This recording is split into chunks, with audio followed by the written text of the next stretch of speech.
In August of that year, I discovered art blocks and I started learning about generative art.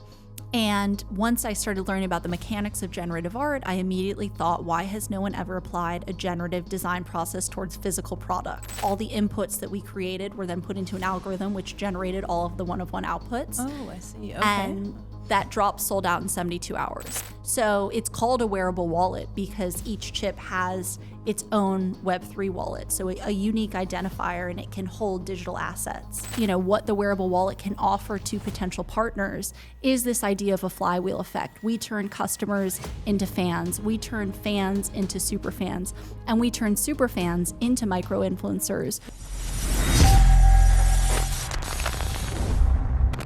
Take your front row seat at Rewire Fashion, where fashion meets technology and innovation takes center stage. I'm your host, Dr. Karin, and today's episode is all about how fashion, memory, and technology are converging to reshape the way we express identity and build culture. I'm excited to welcome my dear guest, Colby Mugrabi, founder of Merch with a double M, a visionary platform blending generative design, embedded tech, and storytelling to turn garments into living records of who we are and where we've been. We'll explore the origins of merchandise, how it evolved into cultural signal, and why merch is more than fashion. It's a new system of programmable identity. Let's dive in. Okay, welcome, Colby. I'm so happy that you're here. Thank you for joining my podcast. I'm really, really excited to talk about your project, Merch. Merchandise in the past used to be like a souvenir, a T-shirt from a concert or from a tour or a poster. And I remember, in the 60s, I wasn't born then, but in the 60s, like the Beatles started basically with it. But it goes basically from the Beatles to Travis Scott. All of the artists, they basically have merch, right? Merchandise. And merchandise became basically the heartbeat of fandom. That's what I was seeing. And in the past decade, merch became even more important and probably also was integrated into the fashion industry.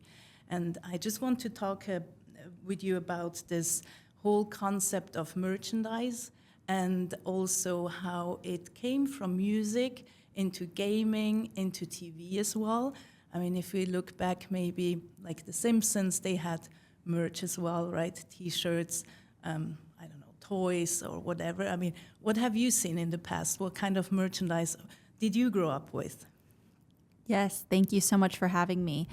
I think, as a child, I had obsessions with different musicians, different TV shows. So I think this idea of merch in terms of nostalgia, and it touches on everyone's lives. So I, was obsessed with the Backstreet Boys when I was younger, obsessed with the Spice Girls. But I think with the different periods of your life, the meaning of merch and the different sort of subcultures of fandom that you immerse yourself into, they evolve. But I think it all boils back down to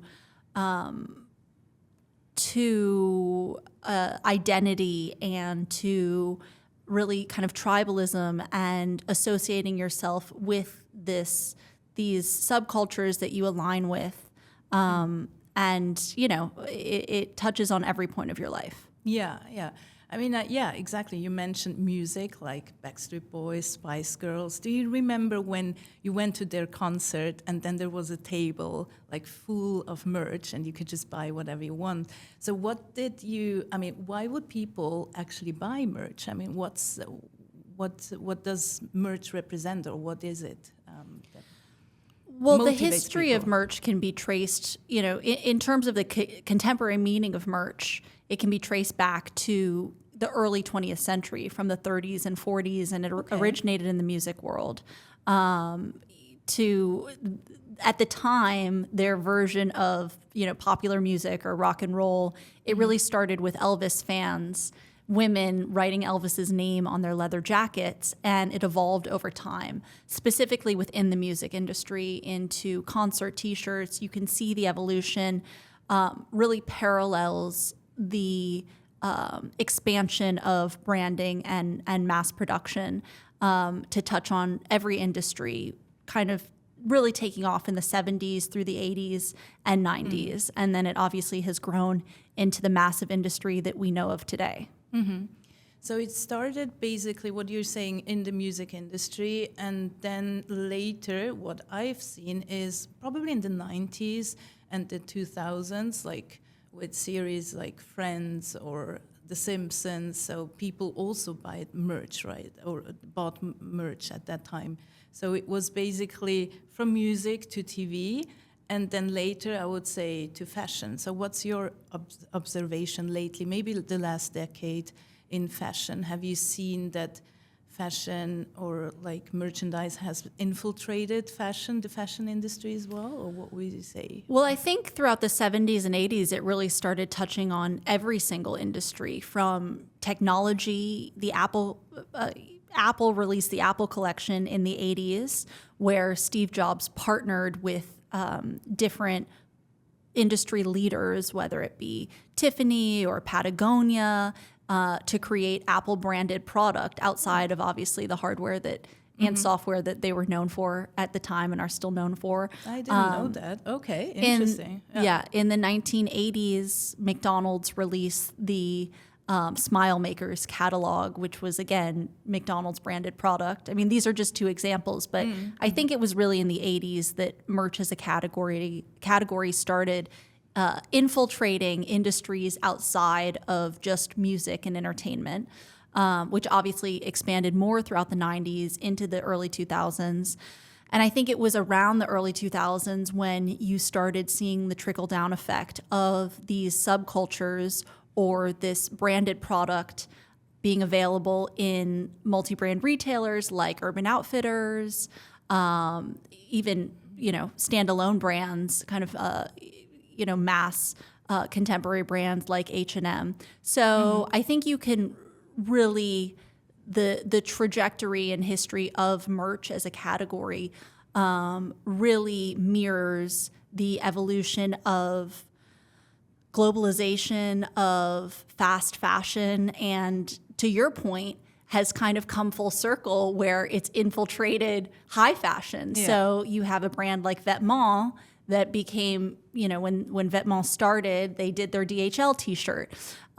You have Nicolas Ghesquier, when he was at Balenciaga in fall, winter 2012, he did very kind of sci-fi, Star Wars looking graphics on t-shirts. Yeah. So I think those are just a few examples of when merch as a category has been referenced within the high fashion industry.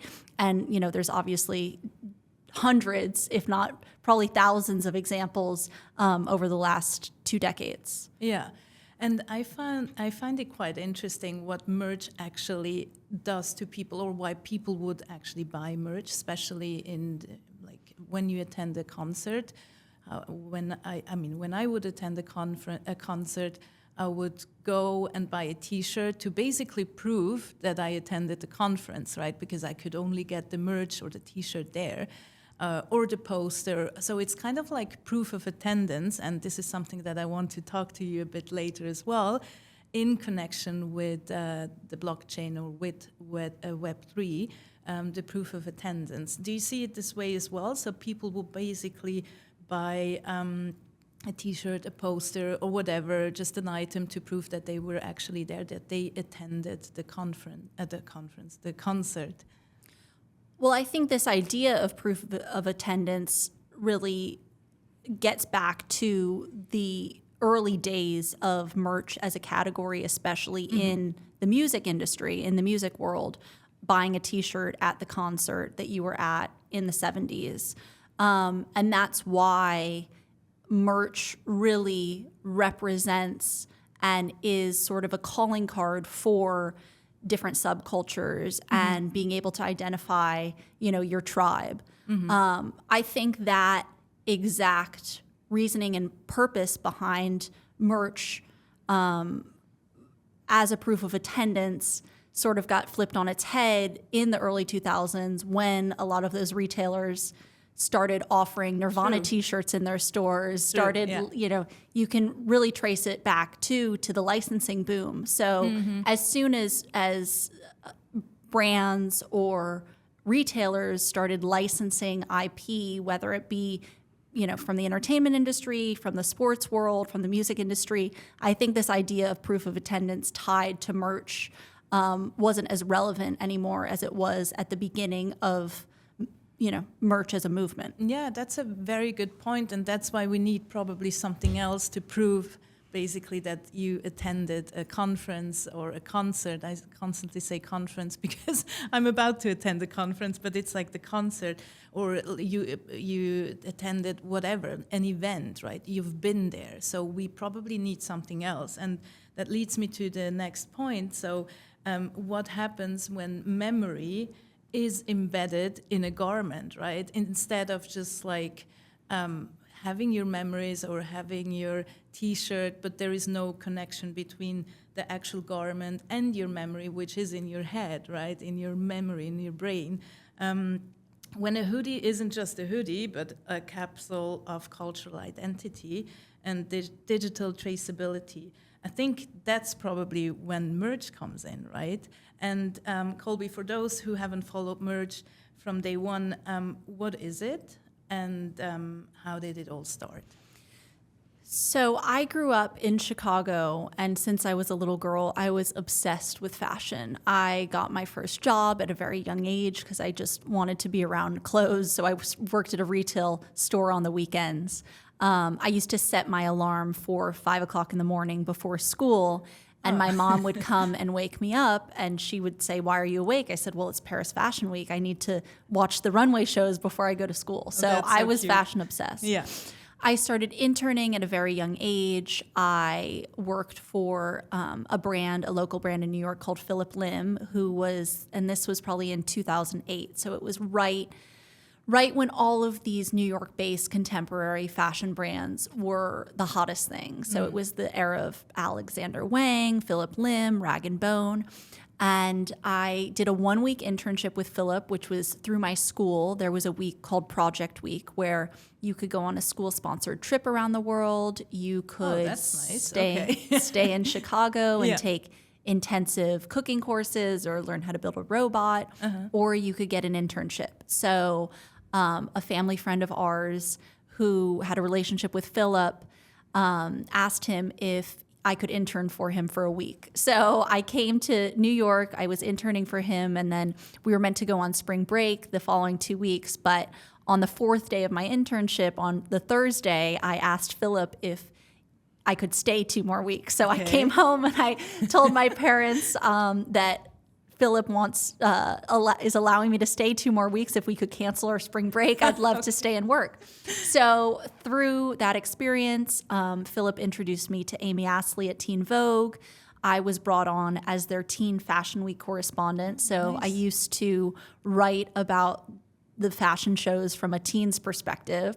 So I started writing at a young age, and I was always so inspired by being immersed in fashion. And so when I would go back to Chicago, I really wanted an outlet for my ideas and, a creative outlet. So I launched the first iteration of my website, Mini Muse, when I was in high school. And it started as an art and fashion blog.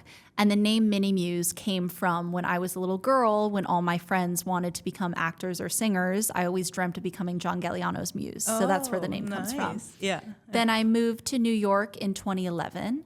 And I went to the Gallatin School at NYU, where I studied art history and fashion business.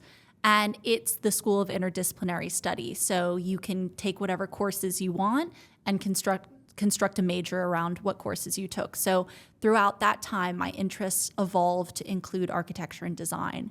So when I graduated from NYU, I relaunched Mini Muse as a digital digest focused on the intersection of art, fashion, architecture, and design. And which year was that? I launched it in November 2017, and I kept up with it full time for about 5 years, 4.5 years. But in the spring of 2021, and sorry, just to backtrack, I did some incredible partnerships with some of the world's top luxury brands, artists, curators, institutions, and I still reference my content today. But I kind of always realized that I would never be able to scale it to the level I had initially hoped, just given the saturation of online media. the niche nature of my content. Yeah. So in the spring of 2021, my husband is an art dealer. So when the Beeple sale happened at Christie's, he started getting calls about who's this artist Beeple, what's an NFT. And I am a research junkie. So I started researching the space, Web3, blockchain, NFTs, the metaverse was the big buzzword at the time. And I realized instantaneously that this is where the future of my brand should live. This is as if I had started Mini Muse 20 years earlier at the beginning of the dot-com boom. So over the course of about 6 months, I was trying to, A, learn as much as I could about the space, and B, figure out what my footprint would look like in the space, what would make sense for me, just given my very disparate yet overlapping interests.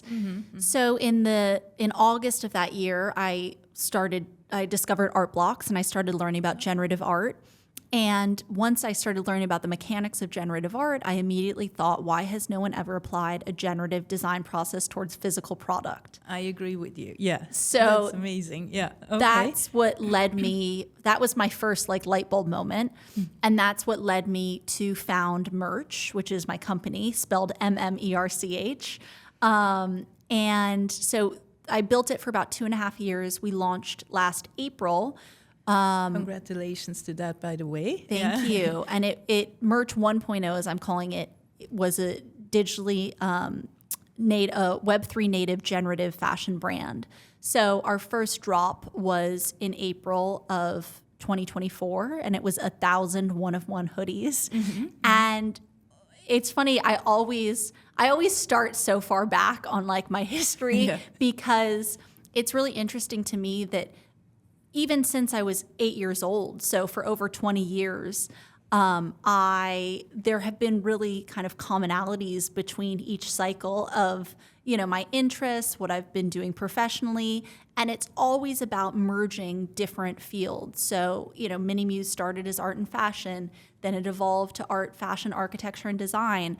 And in the founding of Merch, I always challenge myself to think about what commonalities can we create between these different industries or platforms or different fields. So for Merch, it was generative design, blockchain, and fashion. And so the original Merch offering was we used NFTs as a distribution mechanism for physical product. Okay. Each NFT is backed by a one-of-one physical.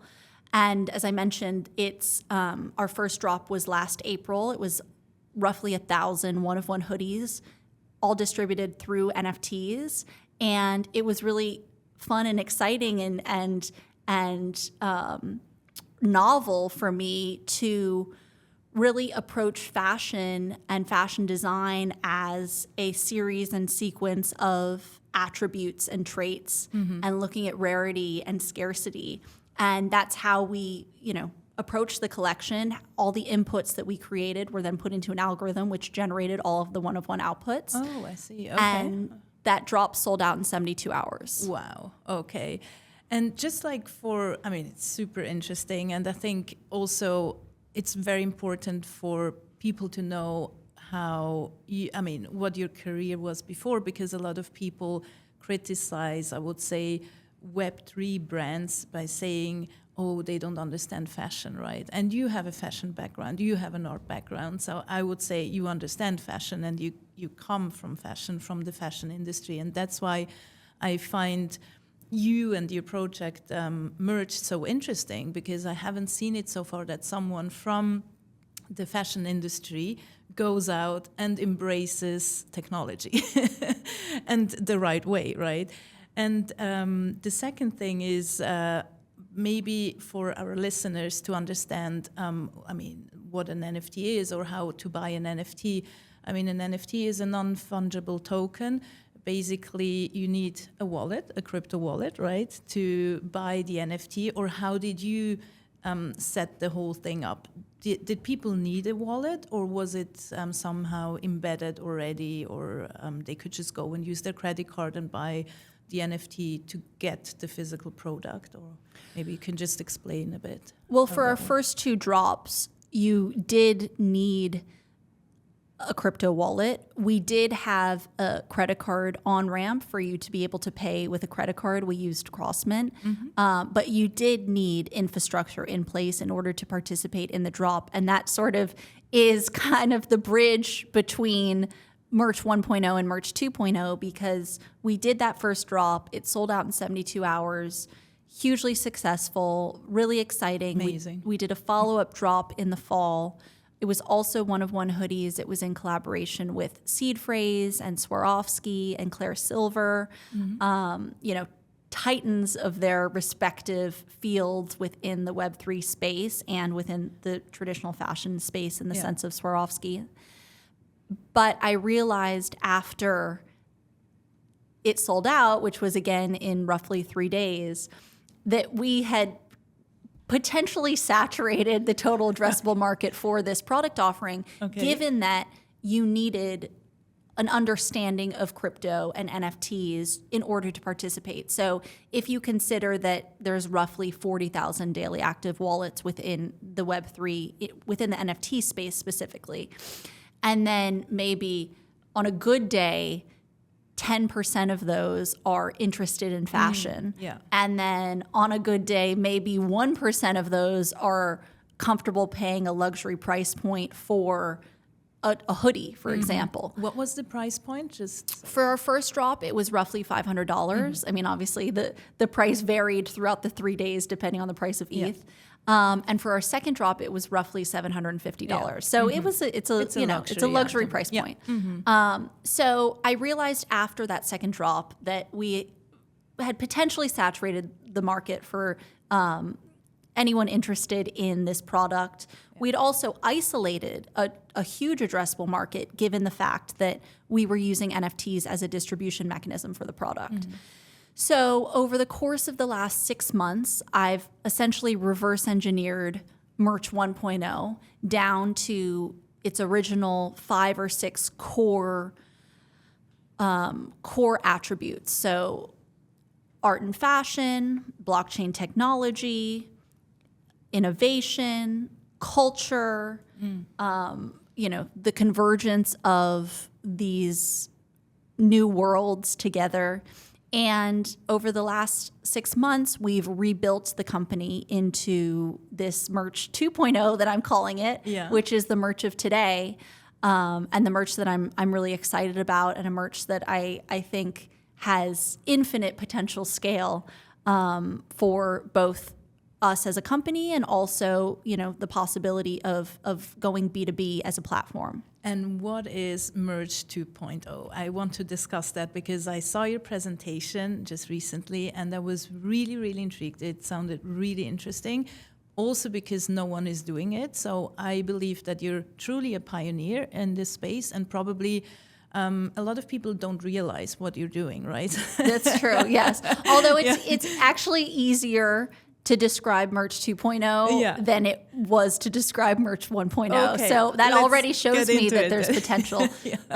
There's far greater potential for scale. So one thing I didn't mention about the original idea for merch was all of our products were chipped with NFC chips. And so there's about 1,200 hoodies in the world right now, merch hoodies, that have NFC chips, which is where you access what we call your wearable wallet. And I would say 98% of our time and energy and resources prior to a few months ago had been put on producing and manufacturing one-of-one product at scale, which is very difficult and not scalable. So, and then 2% of our resources was spent on this wearable wallet technology. And again, over, internal workshops with my team and this kind of repositioning of the company, we realized that we have some incredible technology that we have built in-house that is, hugely applicable to different categories and industries. So we have gone all in on our wearable wallet technology. We have a technology patent filed for the wearable wallet. And the wearable wallet is essentially a tech stack. So Merch leverages chipped product using NFC chips to gamify and enhance the fan experience. So it's through the wearable wallet. that you are able to tap your NFC chip on your garment, access your wearable wallet, which unlocks an entire experience network for the wearer. So it's a curated offering of places to go, things to do. You can check in at these locations. You get digital assets as rewards. You get XP, which stand for experience tokens, which, to your point before, it's all about proof of provenance, and it's all about your garment owning where it's been and provenance being immutable to the actual product. So it's called a wearable wallet because each chip has its own Web3 wallet, so a unique identifier, and it can hold digital assets, which is super cool and exciting. So the wallet, the wearable wallet, it could be, so it's hoodies or T-shirts or whatever. The hoodie holds the memories. So correct. Proof of attendance or provenance, but also it's a wallet to hold crypto like Bitcoin, Ether. Is that correct? Well, it's an Ethereum wallet, okay. So it technically could hold ETH, but the wearable wallet is really about the provenance side. It's about holding XPs. It's about holding your experience tokens that are immutable to the product. We also work with Privy, which is our wallet on-ramp for merch accounts. So when you buy a merch garment, let's just say you buy a merch T-shirt that's chipped with a wearable wallet, the first time you scan the NFC chip, you're prompted to set up an account, which is through your email, all using Privy, and then you link your garment to that account. So any digital assets that are received through engaging in our network, through kind of the loot box experience, those digital assets are account bound. They go to your Privy wallet, and they could be sent out of it. But all of the XP are garment bound, and they're immutable to your product. And that's about memory. That's about proof of provenance. Okay, maybe you can explain what garment bound or soul bound means. Is it the same or is it different? I just use garment bound because in our case, the wallet is connected to a garment. So, but yes, soul bound essentially means the NFT cannot be removed from the wallet. Yeah, okay. So let's say I sell the garment, then it would go to whoever buys the garment, right? So I don't own it anymore, so it means that Correct. I don't own... It comes with its memories. Okay, interesting. So I give all my memories away if I sell it. I mean, you still have your memories, but the provenance that's attached to the garment, it's just like in the fine art industry. When you look at an auction catalog, you can see the provenance. You can see all of the places that the work has been exhibited. You can see all of the owners that the work has, passed through their collection. So it doesn't mean that, a prior owner doesn't remember the painting sitting above their mantle in their living room, but it does mean that ownership, that moment of ownership is connected to the work of art forever. But for us, that connection is more literal, and it's done through tokens. It's done through experience tokens.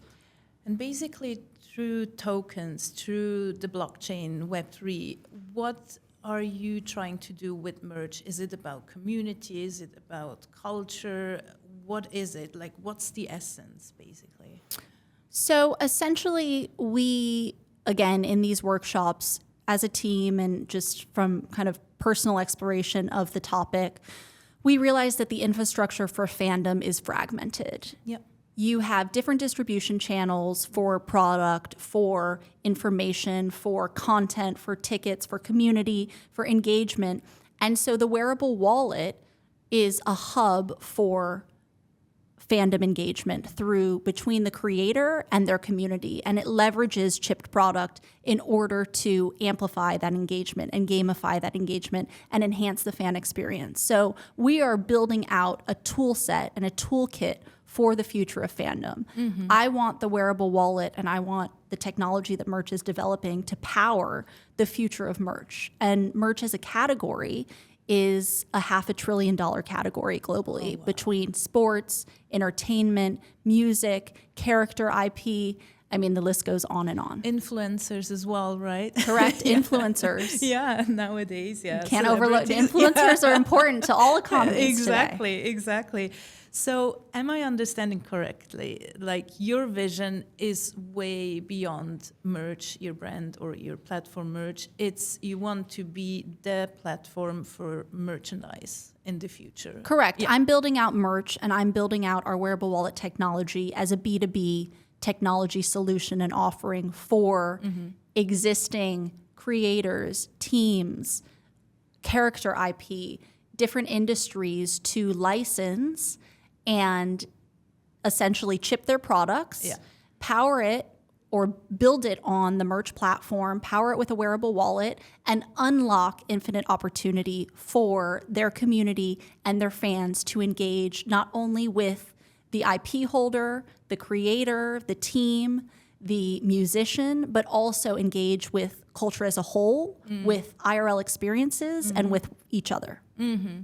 Very interesting. I love that, and I didn't know that it goes way beyond that. So I love it. It's a great vision.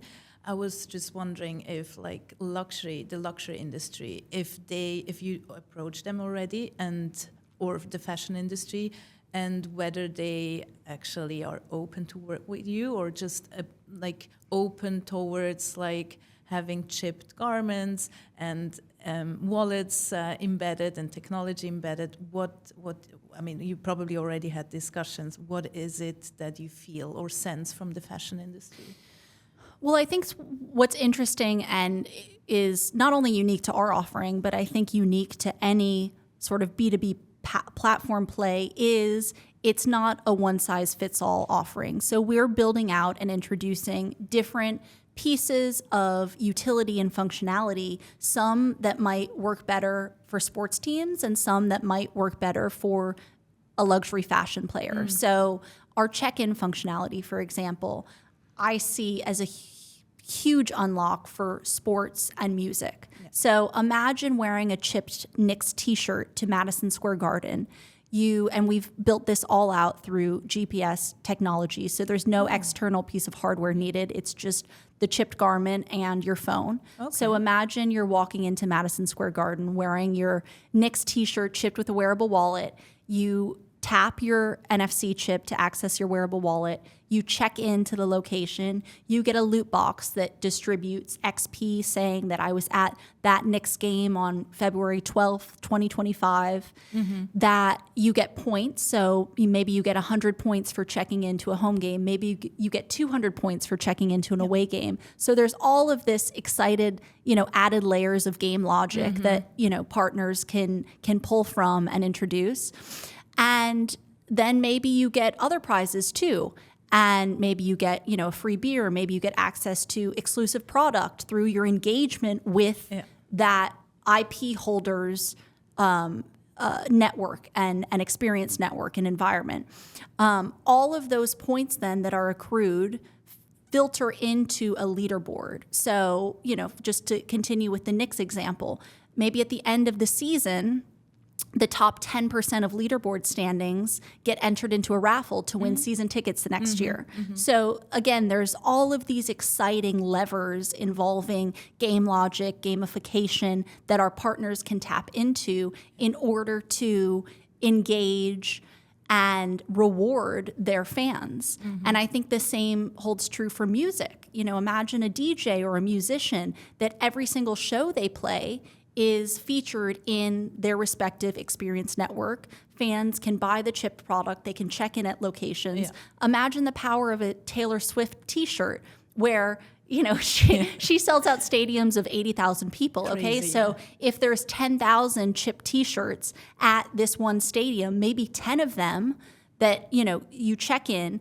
and maybe in 10 of the loot boxes, you get a meet and greet with Taylor backstage after the concert. So again, there's just so many different ways that our various potential partners can engage with this technology and this platform based off their respective industries and their respective fan communities. And then just to circle back to your original question about luxury, obviously there's, has been a lot of discussion and already implementation within the luxury fashion space of blockchain technology for digital product passports and for the EU regulation that's going into effect, I think starting next year Yeah. and then getting stronger and stronger until I think 2030 or 2028. Yes, correct. So I think in respect to luxury brands, I mean, there's obviously a need for digital product passports. I agree. Yeah. They don't necessarily need to be, I don't think they need to be on chain, but they do need to provide a certain level of information about Correct.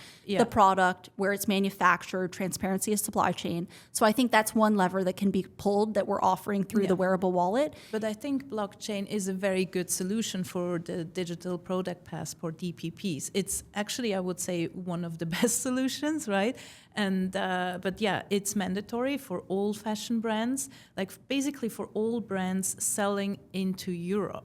So even like if you have an American brand, a US brand selling to European customers, they have to comply with the rules as well. Absolutely. So I think, and I completely agree with you. I think this is probably the lowest hanging fruit for blockchain integration and implementation for physical products. So that's, I think we're both in agreement on that. Yeah. And the reason why I'm building out merch as being on chain is not only because I really see crypto as a variant of fan culture, which, I think there's a tremendous overlap between the crypto today and subcultures that have existed 100%. in the history of, throughout the history of fandom. I agree. But it's also, for me, I have full conviction of blockchain as being the infrastructure layer for the future of physical product. So it's about future proofing as well, and it's about how do we get ahead of this migration towards all products being on chain, and how do we position merch to exist as a leader in the space, both in terms of bringing physical product on chain and creating a ability for fan communities to live on chain without the end user ever needing to really understand or be aware that they're interacting with the blockchain, which is the biggest unlock. And that's so important, because what I quite often hear from fashion brands is like, oh no, NFTs, blockchain, that's nothing, we don't want to touch that because that's negative for whatever reason. But I mean, your customers, they don't even have to know that it is based on blockchain, because it's all about engagement and what you were describing, like unlocking, like, I don't know, events or gifts or whatever, right? It's about that. It's not about the technology, the underlying technology. Yeah, I mean, the end user ultimately should never know. They should feel right now like it's a Web 2 experience. Correct, They don't need to know that this is built on chain. And we don't necessarily, that's not part of our central forward-facing messaging is, is how much of it is on chain.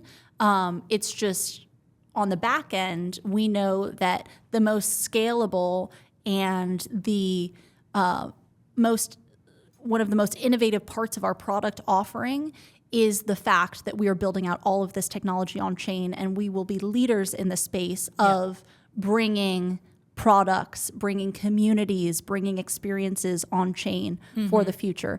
And another great piece of functionality that we're building out that touches on your luxury fashion question is gated content and gated product. So can you elaborate a bit more on that, what it means? Gated content would be you buy a chipped t-shirt or hat that's done with one of our partners, and it unlocks exclusive content for the wearer. So you can view exclusive content through the wearable wallet, whether what brands, fashion brands, luxury brands are doing already, right? For their most valuable customers, they're offering experiences, right?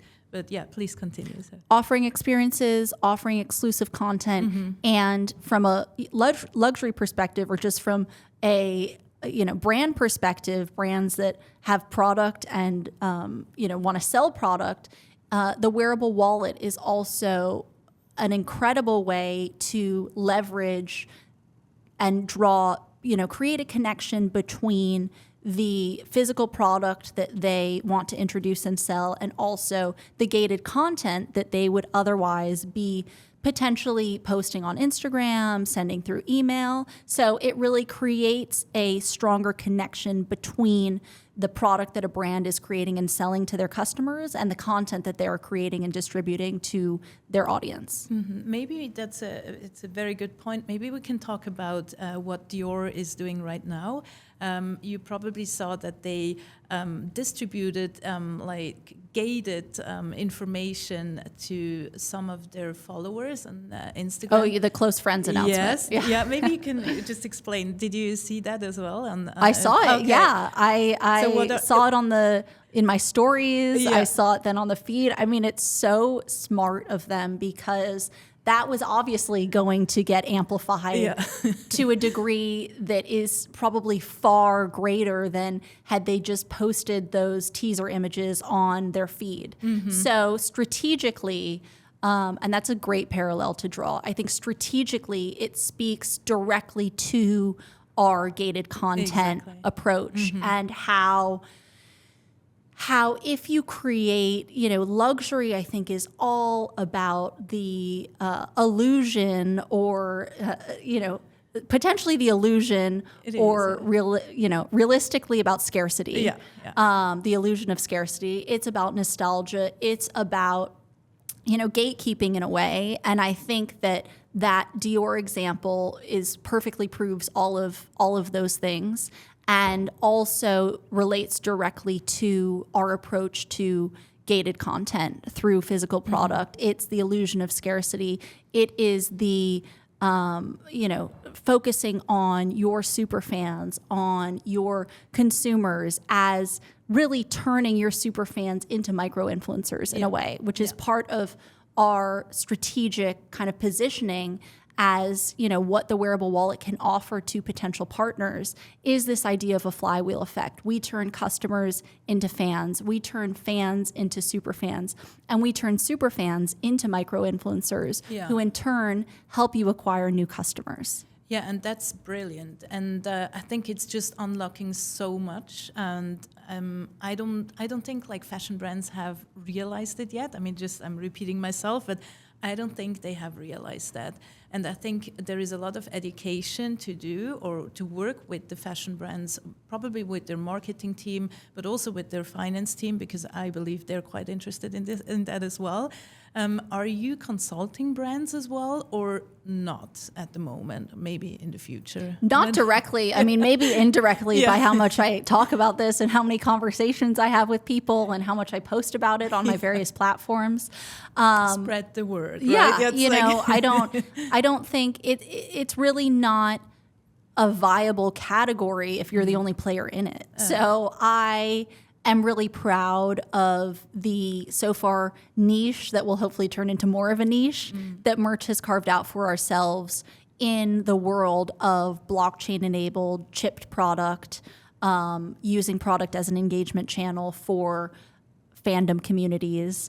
But I definitely don't expect us to be the only player in it. Yeah. And ultimately, it is a new consumer behavior. Interacting with your garments through NFC chips and through smartphones is a new consumer behavior. So I welcome anyone into the space that also wants to take on the responsibility that we're hopefully shepherding of introducing this new consumer behavior and getting chip product into the fans' hands, because I really believe that once different fandom communities engage with merch that is chipped with a wearable wallet and all of the opportunity and benefits that it unlocks for them, I don't think they'll turn back. Yeah, I agree. And that's why I just find it so fascinating to follow your whole career and what you're doing, your whole project. I will follow it for sure in the future as well. Thank you. What's next? What's coming next? Any drops, collabs, or like experiments? So we have an exciting collaboration with Meebits that I think will have already been released by the time people are listening to this podcast, because the release is tomorrow during NFT NYC. And Meebits I see as really the intersection or bridge between this Merch 1.0 offering and Merch 2.0. So it's a project that I have tremendous amount of respect for. Meebits is, obviously a project from Larva Labs, which are Matt and John, the creators of CryptoPunks. And a dear friend of mine, Sergito, had purchased the IP for Meebits about, what feels like a year ago now, but no, it was probably like 4 months ago. He acquired the Meebits IP, and even before it was announced, he came to me and said he wanted to do a merch collaboration. Oh, nice. So we've been working on this with the Meebits team for about 4 months now, and fashion is very central to the Meebits project. It was all inspired by New York streetwear. Nice. It's about bringing some of the garments from the Meebits project and bringing them back IRL and creating physical versions of them. So we're I love releasing, that. Yeah. thank you, we're releasing the drop tomorrow with an event at NFT NYC with the Meebits team. There's hats, there's t-shirts. They'll all be available for sale at our event. If there's any inventory left over, they'll then be available the following day on our new web shop. I know. I hope they don't make it to the web shop, but even if they do, hopefully they'll sell out there. And of course, they're all chipped with wearable wallets. So as I mentioned, there's about 1,200 merch hoodies, generative one-of-one hoodies that exist in the world that are currently chipped with wearable wallets. So we have used those 1,200 or the number of holders as our internal sort of beta network. So we released our first merch experience. We released the wearable wallet and the first iteration of the merch experience network about a month ago, and we've had a tremendous response so far. So tomorrow is sort of our beta 2.0 version where we're expanding our market to, hopefully a few hundred more people. And we are going to obviously continuing to update the merch experience network. We're releasing a new network tomorrow. It's all about NFT NYC. There's, again, different layers of gamification added in. There's going to be a raffle at the end of the month for a Meebit. So the more garments you link to your account, the more points you accrue, the more places you check into, the more raffle tickets you get into this Meebits raffle. So we're really using our own merch network as a proof of concept for different pieces of functionality that we're building out as part of our B2B offering. And that's how you educate brands, right? Correct, Yeah. correct. That's very It's all smart. a flywheel. Yeah. Everything's a flywheel. Yeah. I love systems, and so thinking about everything is, how is it circular, whether it be our offering to different brands or potential partners in terms of their own community, like I was saying, from customers to fans to super fans to micro influencers. And for us as merch, it's thinking about how do we use our own network and our own fandom group as a way to communicate these different points of utility and functionality. Yeah. Thank you so much, Colby. It was so interesting to talk to you and just to learn more about your project, about your vision. I think you're really a pioneer and a visionary, and I admire that. And especially, obviously, in tech, there is not a lot of women, right? So even more so, congratulations to your project. It's amazing. I appreciate it. I'm really excited for tomorrow in that case. And just thank you for being here. Thank you for having me. Thank you, visionaries, for taking a front row seat in fashion's digital revolution. Fashion has always been about identity, sense of belonging, and self-expression. It's about who you are, where you belong, and what you want to say. If you enjoyed this episode, subscribe on your favorite platform, and don't forget to follow us on social media. This is Rewire Fashion, and we're just getting started. Until next time, stay inspired and keep rewiring the future of fashion.